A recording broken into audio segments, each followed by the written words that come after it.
Assalamualaikum warahmatullahi wabarakatuh.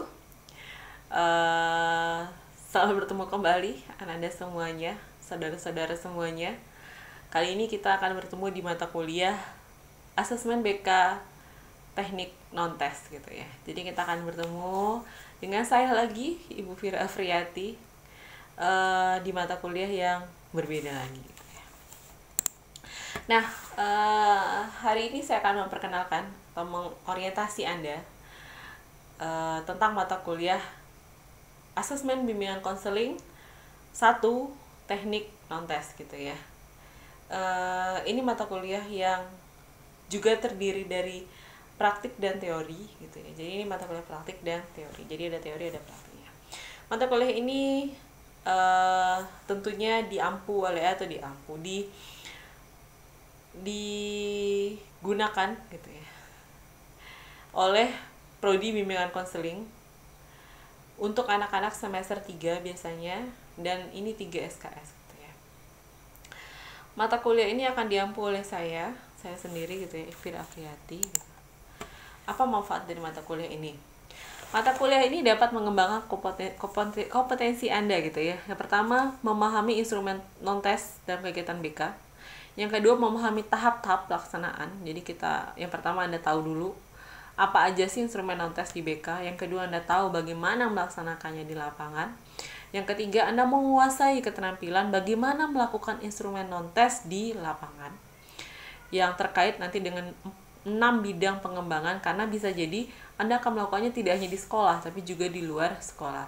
Karena kan tidak selalu, walaupun hampir semua tamatan BK itu kan berada di sekolah, tapi banyak juga yang kemudian berada di luar sekolah, maka dia juga bisa melaksanakan teknik non-tes ini di luar sekolah, sehingga menjadi 6 bidang bimbingan, yaitu pribadi, hubungan sosial, kegiatan belajar, karir, kehidupan berkeluarga, dan kehidupan beragama. Jadi yang 2 di belakang, kehidupan berkeluarga dan kehidupan beragama, biasanya dilaksanakan di BK luar sekolah.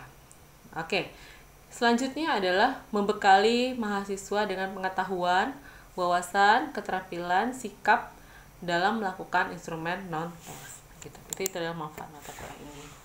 Nah, deskripsi mata kuliah ini. Mata kuliah ini memberikan pengertian, konsep, prinsip, syarat, dasar penyusunan, penginvestasian, dan pengelolaan, serta penggunaan hasil teknik instrumen non-tes dalam BK.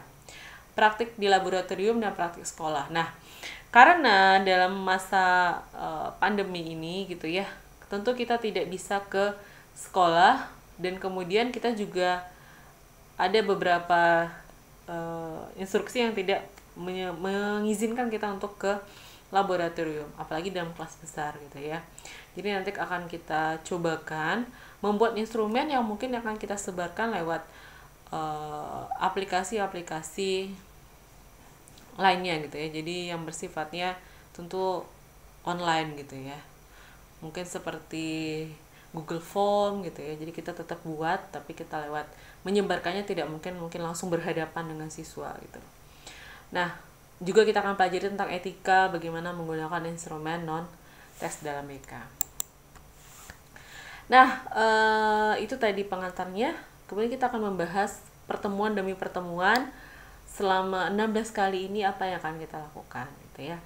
Yang pertama, hari ini diharapkan Anda semua mengerti apa itu asesmen, apa itu instrumen gitu ya, apa fungsinya, apa kegunaannya, bagaimana cara menggunakannya, itu akan kita bahas di hari ini. Di minggu besok dan minggu ketiga kita akan membahas tentang observasi. Gimana cara buat observasi, bagaimana cara melakukan observasi, dan kemudian bagaimana praktiknya melakukan observasi. Nah, lagi-lagi nih, masalah kita sekarang adalah kita tidak mungkin melakukan observasi ke sekolah. Apa yang mau kita amatin di sekolah, karena sekolah juga kosong gitu ya. Nah, kita juga akan mencari, mungkin akan kita observasi misalnya video rekaman gitu. Jadi ya kita akan coba membuat tetap melakukan observasi, mungkin dengan cara yang sedikit berbeda. Jadi minggu depan dan minggu ketiga itu kita akan membahas tentang observasi. Minggu keempat dan kelima itu sama, kita akan bahas tentang kuesioner. kuesioner gitu ya. Kuesioner atau ada yang nyebutnya angket gitu ya. Nah, jadi kita akan bahas tentang apa itu angket, apa kekurangannya, apa jenis-jenisnya, gimana cara membuatnya, gimana cara melakukannya, sampai kepada kita praktek membuat kuesioner. Nah, kalau membuat kuesioner saya rasa walaupun keadaan kita seperti saat ini, kita bisa buat di rumah masing-masing gitu ya. Kita akan buat kuesioner gitu ya. Di pertemuan ke-6 dan ke-7, kita akan masuk tentang interview. Interview atau wawancara. Nah, kita akan bahas tentang apa itu interview, apa jenisnya, apa kelebihan, kekurangan, kemudian gimana cara membuat laporan interview, pedoman interview, kemudian sampai kita bisa mengadministrasikan atau melakukan kegiatan wawancara atau interview ini. Nah, ini juga akan kita lakukan karena kenapa? Mungkin kalau kita di rumah aja kita mungkin bisa menginterview keluarga gitu ya. Jadi nanti mungkin praktiknya kepada keluarga gitu ya, gimana caranya gitu ya. Itu interview. Nah, yang ke-8 itu UTS gitu ya, ujian tengah semester. Seperti biasa. Kemudian yang ke-9 kita lanjutkan dengan sosiometri. Nah, kita akan membahas tentang apa itu sosiometri. Apa itu kegunaannya, bagaimana menggunakannya, bagaimana cara melakukannya, dan sampai kepada Anda bisa melakukan kegiatan pengadministrasian sosiometri gitu ya. Lanjut ke 10 dan 11. Kita akan melakukan kegiatan, kita akan membahas tentang AUM umum. Jadi AUM ini ada 2. Seminggu ke 10-11 kita akan membahas tentang AUM umum. Itu alat ungkap masalah umum gitu ya. Apa itu?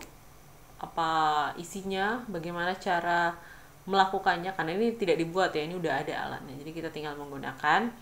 Bagaimana menggunakannya, bagaimana menghitung dan segala macamnya, kita akan kupas tuntas di pertemuan ke-10 dan 11. Nah, di 12 dan 13 kita akan membahas tentang AUM PTSDL. Itu AUM PTSDL, alat ungkap masalah. P, prasyarat penguasaan materi. T, keterampilan. S, sarana dan prasarana. D, diri pribadi. Dan terakhir, lingkungan sosial. Kemudian gimana cara melakukan AUM PTSDL, apa itu AUM PTSDL akan dibahas di pertemuan ke-12 dan ke-13. Nah, yang ke-14 dan 15 kita akan mencoba membahas tentang alat non-test juga gitu ya, berupa locus of control dan self esteem gitu ya. Jadi kita coba gunakan alat yang sudah ada sehingga kita tidak perlu membuatnya lagi. Kita akan tahu apa itu, bagaimana cara menggunakannya. Nah, itu akan dilakukan di ke-14 dan 15. Nah, pertemuan ke-16 itu pertemuan terakhir untuk mata kuliah ini.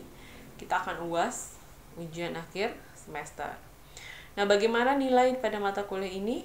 Nah, gitu. Jadi mata kuliah ini juga akan besar di nilai laporan gitu ya. Jadi saya akan membuat nilai laporan itu lebih besar nilainya daripada nilai ujian akhir semester. Jadi bisa lihat nanti bahwa ujian tengah semester itu nilainya 20%, ujian akhir 25%, nilai dari laporan itu 35%, nilai tugas-tugas perkuliahan ada 10%, dan kehadiran serta partisipasi 10% gitu ya. Nah, kalau di sini ada buku wajib juga, itu buku pemahaman individu namanya. Juga bisa ditemukan di perpustakaan. Laboratorium juga ada biasanya, atau Anda pinjam sama senior, sama kakak-kakak Anda yang sudah melewati mata kuliah ini sebelumnya. Dan ada buku-buku pendukung, saya sudah cantumkan di sini, bisa dicari, bisa dipakai. Dan kalau mau lihat juga ada di buku P1 sampai P6, itu ini adalah P1 ya. Di P1 ada namanya aplikasi instrumentasi. Nah, itu juga bisa menjadi buku sumber atau buku referensi yang bisa Anda gunakan selama mata kuliah ini. Nah, itu adalah orientasi tentang mata kuliah ini. Untuk selanjutnya kita akan membahas tentang pertemuan pertama atau materi pertemuan pertama.